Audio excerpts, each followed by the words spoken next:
Welcome everyone to our first WGI Wins educational video. I am here with Chris Davis, who is the director of Inertia Independent Wins, one of our founding members. He's been involved all 3 years and he has a great story to tell. And our topic is recruitment and retention. We're first going to talk about recruiting and retention for the independent groups. The scholastic groups are a little bit different, and we'll take a look at that a little bit later. So let me begin by asking Chris, why did you decide to do WGI Wins? Well, for 25 years, I had been doing winter color guard and drumline.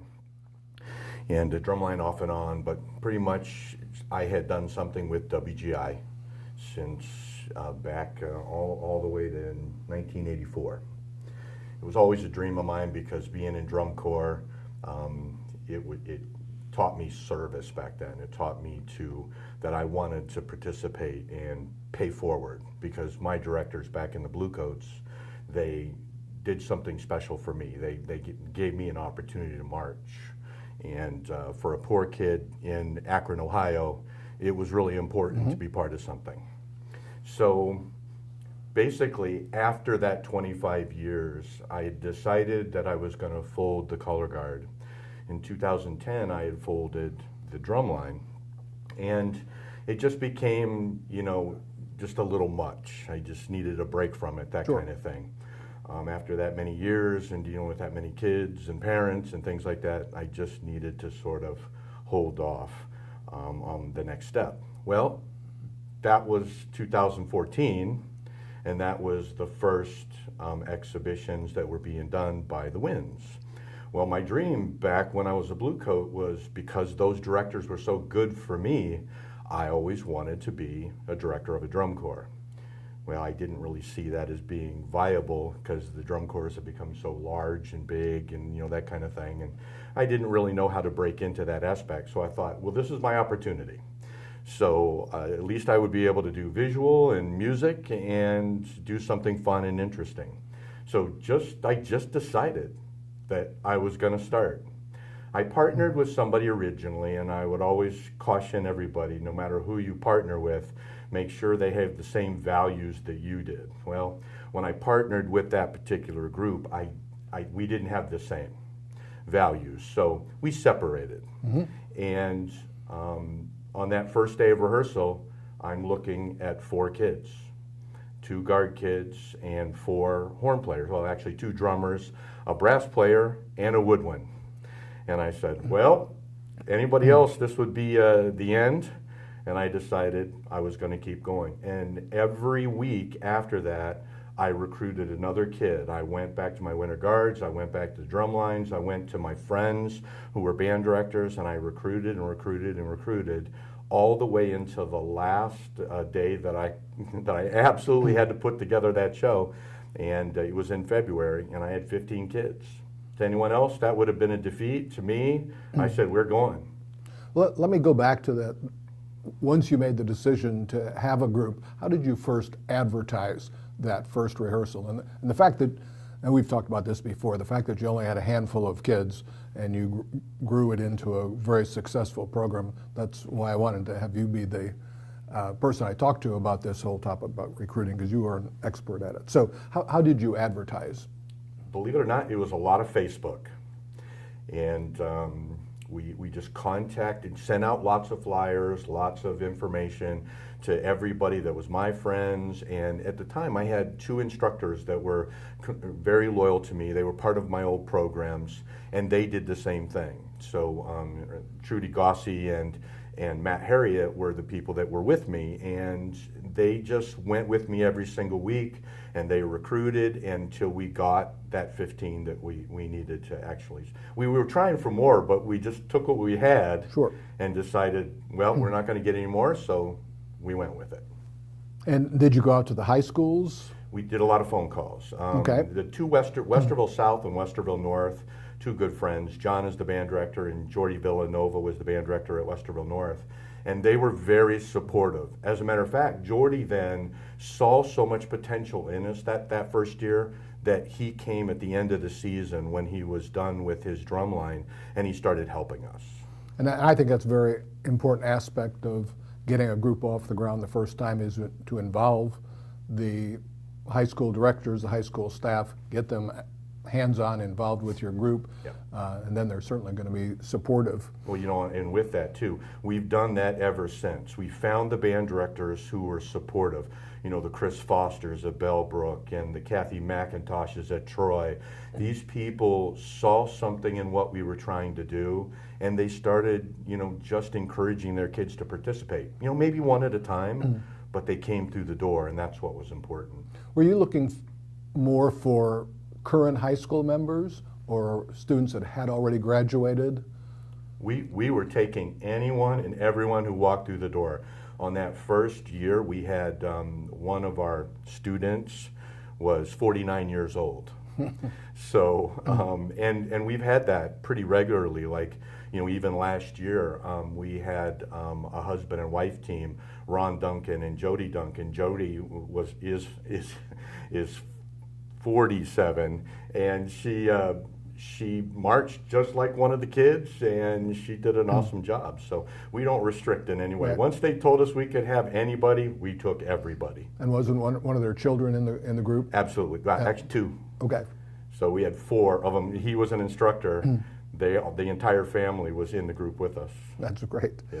So at that first rehearsal, how many did you say were there? We have four. 4 kids. So But two guard kids. So we Right. had four horn. We had two drummers, a brass player, a woodwind, and the two guard. okay. So what did you tell them at that first rehearsal? Well, when I had seen that the partnership didn't work and it disbanded and that type of thing, I looked them right in the eye and I said, "What do you want to do? Because I'm not a quitter and I want to keep going, but I will only do what you want." Well, I had a couple of kids from Green On, and I had a couple of kids that were from my winter guards, from like Bloom Carroll, that kind of thing. And they all just said the same thing. And like collectively, they just were like kindred spirits. And they said, "We want to go on." So that gave me the motivation to just make sure that every week I found a new facility for us. It was a church over on 42 and 70, so that it was easier for everybody to get there. I made the program fit those kids. And that's something that I would encourage anybody to do. No matter who you have, write and create the show based on those children. When I say children, some of them are 30 or 35 years old, Yeah. but to me, they're still children. Right. And did those initial small group of kids help with the recruiting? They did. Absolutely. They went out and found some others, and then we found a couple others that were from Dayton, and that's what made it very interesting. We were very transit at that point because you know, being in churches, if you're not a member of the church, I mean, like the first church we were at was a Mennonite church, and none of us were Mennonites, so we were just, you know, they were volunteering the building, and I was relentless, and I went to meeting after meeting until they allowed us to participate. And here's the greatest part. My requirement was that I paid $0 to be there. Oh, that's great. And that happened many times. So how many members did you have at your first performance, and how far down the road was that? Well, I started trying to think about what that first performance was. And if I remember, we had 14 kids on the first day. And I recruited one more kid, and that's when we went to our first regional. And that was 15 kids. And those are the same 15 kids that we took to WGI. And how many weeks was that after you started? Well, that was, because it was that season, everything was a little later. Right. And I think we didn't even do I think that first regional was like the last weekend of February, and that's about when it was. Sure. Yeah. And we were also part of MIPA too. Right. So we turned around. I think that because your first year, you're allowed to start a little later. So they allowed us to start late, and it was related. Okay. Yeah, So at that first performance, what was the level, the achievement level, the skill level of the students and the group? And you're chuckling. Well, they were scared just out of their minds. Yeah. And new pageantry, new activity, not sure how anybody was going to respond to it. Remember, I told you about creating a show. Well, I helped create that show that basically those 15 kids were in a different block. I called it The Performer in 4 Parts. So 15 kids on a little small part of the tarp all the way around. Yep.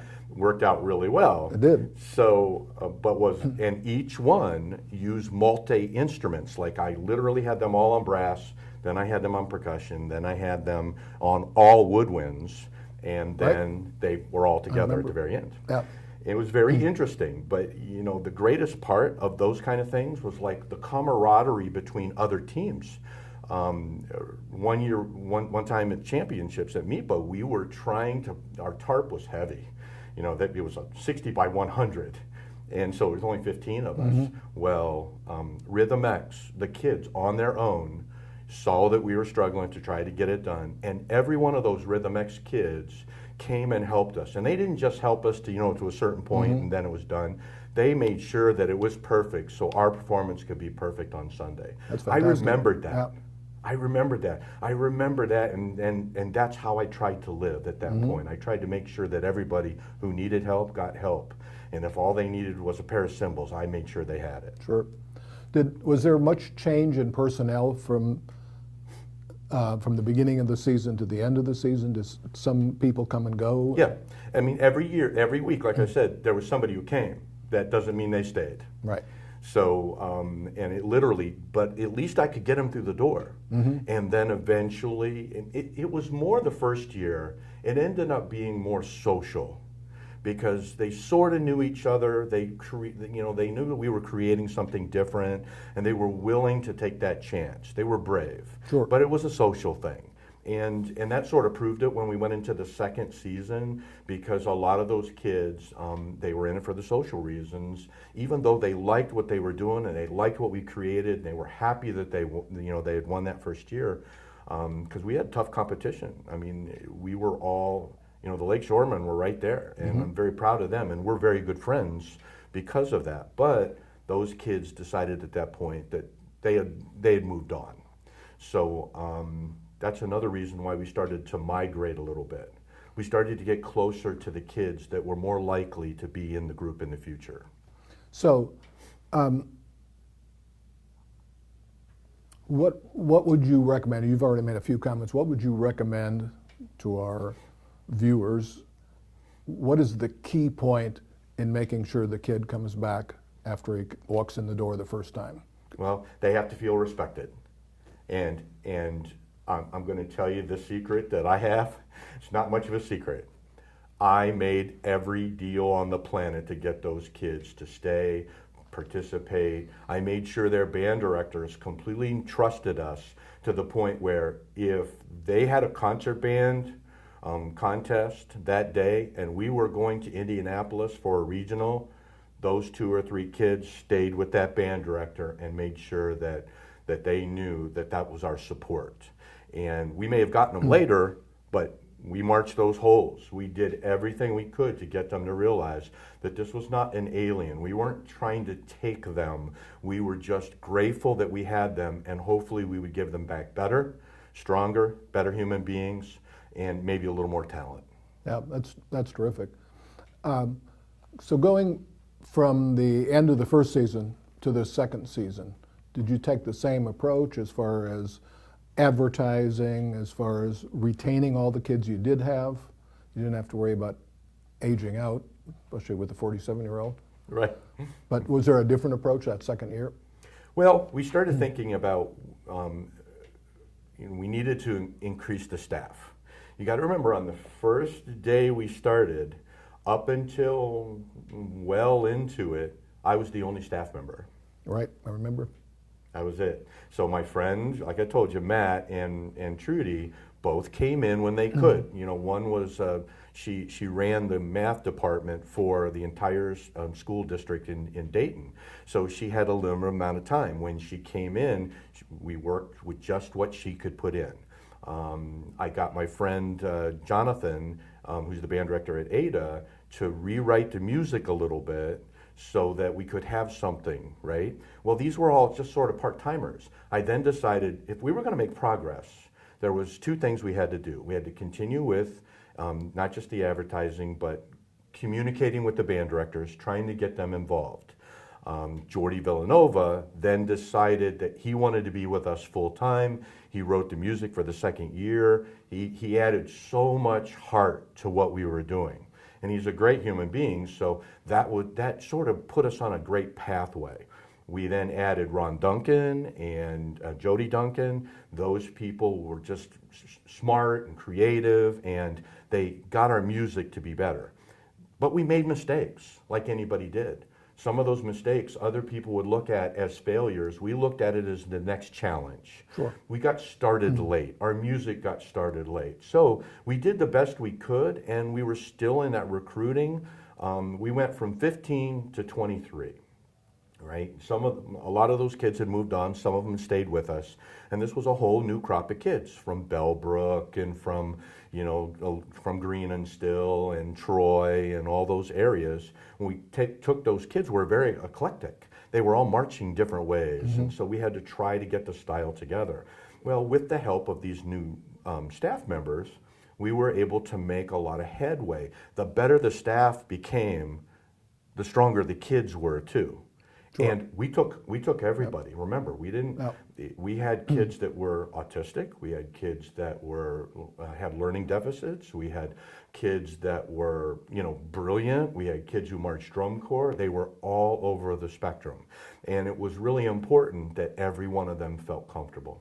So you started the second season with 23, yeah, as compared to ending with 15, right? And then did that continue for the most part throughout that second year? As we increased the staff, they started bringing their own people. The bands that we then did the one step that was the biggest step for us. We went from that Plain City, Marysville area all the way to Dayton. And a lot of the Columbus kids would come over, but then we started getting the Dayton kids to realize that we were in their backyard. Mm-hmm. And now all those kids that normally would have only had two options, which would have been winter guard, or they would have had to play in the pit for the drum lines, for the winter drum lines, they now could play their instrument.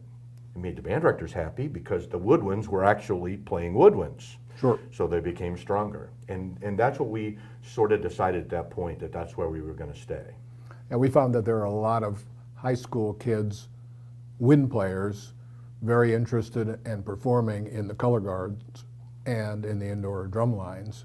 And I think that's one of the pluses for WGI Winds, is now they can be playing on their main instruments. And I certainly appreciate that the band directors were happy about that. Well, you know what else they were happy about? They were happy that we were doing multi-instrumentation. And not a lot of people were doing it. Sure. So when they saw that they could have their saxophone player learn, clarinet, or just move into other parts that we were encouraging them, then they could also utilize those extra skills too. Sure. So going to the third season, was it a similar type of growth and policy? Well, and everything went stronger. I mean, our social media went stronger like it is right now. I mean, we've never been more on top of social media. We do videos now, we do all those things, but all that was progressive. Remember, the first year when we started, the only thing I had was, I had drums from Premier, from a contract I had back in 2010. So I had that, and I had analog stuff. Well, now we have digital everything, we have the latest in speakers. And, just so that there's no real question here, I've put a lot of my own money into it. Right.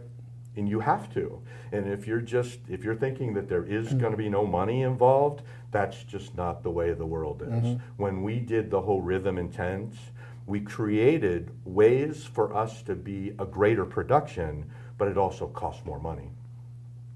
That's terrific. And your third season certainly ended up at a high level of performance. Yes. And the Independent A-Class Championship. Congratulations on that. That's just a great story. To wrap it up, is there anything else you'd like to share? Well, what I love about this activity right now, the way it is, and it may change, you never know, but I'm hoping that it's going to keep this honesty to it. I was able to go to the advisory board meeting and have lunch with every medalist in our class for the last 3 years. Mm-hmm. And they all came, and they all sat there, and we had fun, and we didn't talk about competitions. We just talked about our lives and what we were doing, and that kind of thing. And it's just fun because we all support each other. Again, it may change. I doubt it. But at this point, that's terrific. Everybody has so much fun at doing it, you know what I mean? Well, thanks so much. Chris Davis, once again, the director of Inertia Independent Wins, talking about recruiting and retaining. Thanks. Anytime.